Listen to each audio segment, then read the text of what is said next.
তো প্রথমে টপিকটা হচ্ছে আমরা আগে পরাগায়ন দিয়ে শুরু করি। পরাগায়ন তোমাদের সবার কিন্তু ক্লিয়ার কনসেপ্ট নাই। তো পরাগায়ন হচ্ছে যে আমাদের মেইনলি দুটো জিনিসের মধ্যে ঘটবে।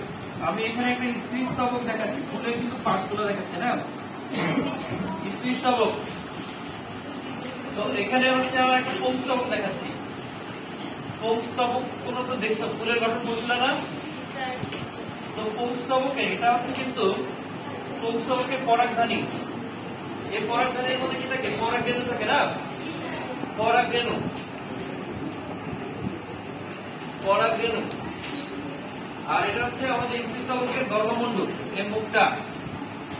তো এখান থেকে পতঙ্গের মাধ্যমে কোনোভাবে যদি পরাগরেণুগুলো আসে স্ত্রী ফুলের গর্ভমণ্ডলে পড়ে, পরাগরেণুটা এখান থেকে কোথায় এসে পড়বে? গর্ভমণ্ডলে পড়ে। এই যে পরাগরেণুগুলা পুংস্তবক থেকে পরাগরেণুগুলা স্ত্রী ফুলের গর্ভমণ্ডলে পড়লো, এই অংশটা হচ্ছে আমাদের কি? পরাগায়ন। এটার নাম কি? পরাগায়ন। তাহলে পরাগায়ন তোমরা বুঝতে পেরেছ? তোমরা কিন্তু এখান থেকে আসবে, দেখো আমাদের পরাগধানী থেকে পরাগরেণুটা স্ত্রী ফুলের গর্ভমণ্ডলে পড়বে, স্ত্রী স্তবকের গর্ভমণ্ডলে পড়বে। এটুকু হচ্ছে কি? এটুকু হচ্ছে পরাগায়ন। পরাগায়নের আবার টাইপস আছে কয় প্রকার? স্বপরাগায়ন আর কি পরপরাগায়ন। আমরা স্বপরাগায়ন পরপরাগায়ন তোমরা ভালোই বুঝছো, কিন্তু পরাগায়নটাই বোঝো নাই। একটু ক্লিয়ার? তো পুংগামেটোফাইটের প্রথম কোষ যেটা মেয়েছিস, মানে পরাগ মাতৃকোষটা বিভাজিত হয় আমাদের, মানে পরাগ মাতৃকোষটা বিভাজিত হয় চারটা কোষ সৃষ্টি করে। তার মধ্যে প্রত্যেকটা কোষ আমাদের পুংগামেট সৃষ্টি করতে সক্ষম হয়। সেই একটা কোষ, এই কোষের আমাদের দুই ধরনের নিউক্লিয়াস। একটা নিউক্লিয়াস থাকে যেটা পরবর্তীতে বিভাজিত হয় কয়টা নিউক্লিয়াস সৃষ্টি করে, একটা বড় একটা কি ছোট। তো এই বড় নিউক্লিয়াসটাকে নালিকা নিউক্লিয়াস বলা হয়, ছোটটাকে কি বলা হয়? জনন নিউক্লিয়াস।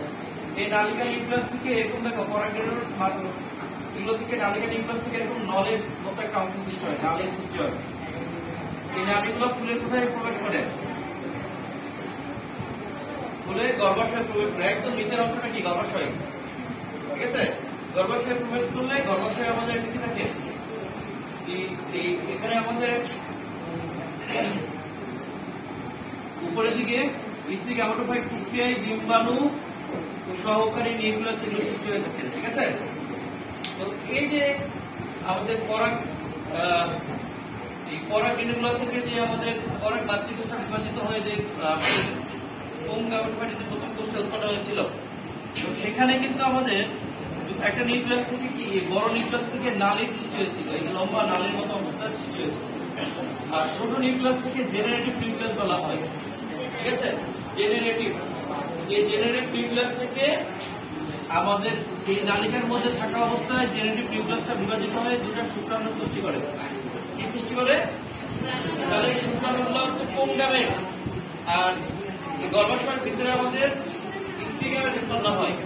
এই গর্ভাশয়ের ডিম্বপ্রন্ধ থেকে তিনটা কোষ থাকে, দেখো তিনটা কোষ দেখতেছো না? এই তিনটা কোষের মাঝখানেটা অনেক বড়, এটাকে ডিম্বাণু বলা হয়। এটাকে কি বলা হয়? এর পাশে দুটা কোষকে কি বলা হচ্ছে? সহকারী কোষ। ঠিক আছে? আর মাঝখানে দুটা কোষ থাকে, দুটা নিউক্লিয়াস থাকে।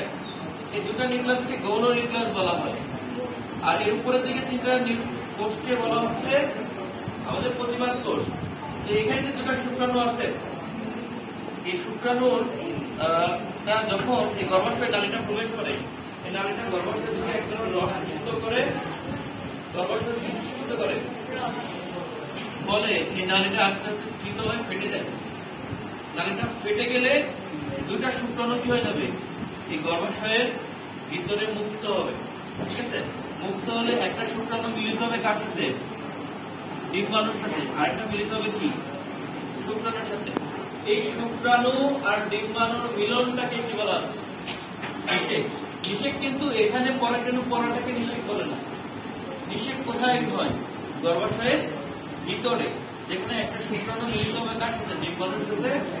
আরেকটা শুক্রাণু মিলিত হবে কার সাথে? গৌণ নিউক্লিয়াসের সাথে। দ্বিনিষেক।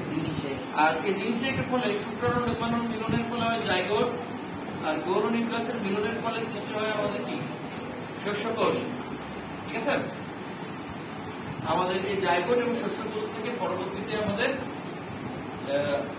ভ্রূণ সৃষ্টি হয়, আর এই ভ্রূণের পুষ্টি সরবরাহ করে আমাদের এই শস্যকোষটা, আর এভাবে ভ্রূণটা শস্যকোষ থেকে পুষ্টি গ্রহণ করে বেড়ে ওঠে এবং উপযুক্ত পরিবেশে এই ভ্রূণটা থেকে নতুন একটা উদ্ভিদের সৃষ্টি হয়। আর এই ভ্রূণ থেকে নতুন উদ্ভিদের সৃষ্টি হওয়াটাকে নতুন স্পোরোফাইট বলে। নতুন স্পোরোফাইট, নতুন স্পোরোফাইট, ঠিক আছে। আমাদের হচ্ছে নিষেক করালাম, আগে পরাগায়ন করালাম, পরাগায়নের টাইপসটা একটু বলেছি, নিষেক করালাম। তো নিষেকের ফলে আমাদের কিভাবে ভ্রূণ সৃষ্টি হয়, কিভাবে নতুন উদ্ভিদের সৃষ্টি হয়, সেগুলো আমরা করলাম। তাহলে বলো তো, তোমরাই বলো, প্রথমে কি করবে, নিষেক না পরাগায়ন? তারপরে কি হবে? আচ্ছা, উদ্ভিদের ক্ষেত্রে নিষেকটা কি ধরনের নিষেক? আচ্ছা, উদ্ভিদের পরাগায়নটা কয় ধরনের? কি কি পরাগায়ন? সবাই এই টপিকটা বুঝতে পেরেছো? ওকে।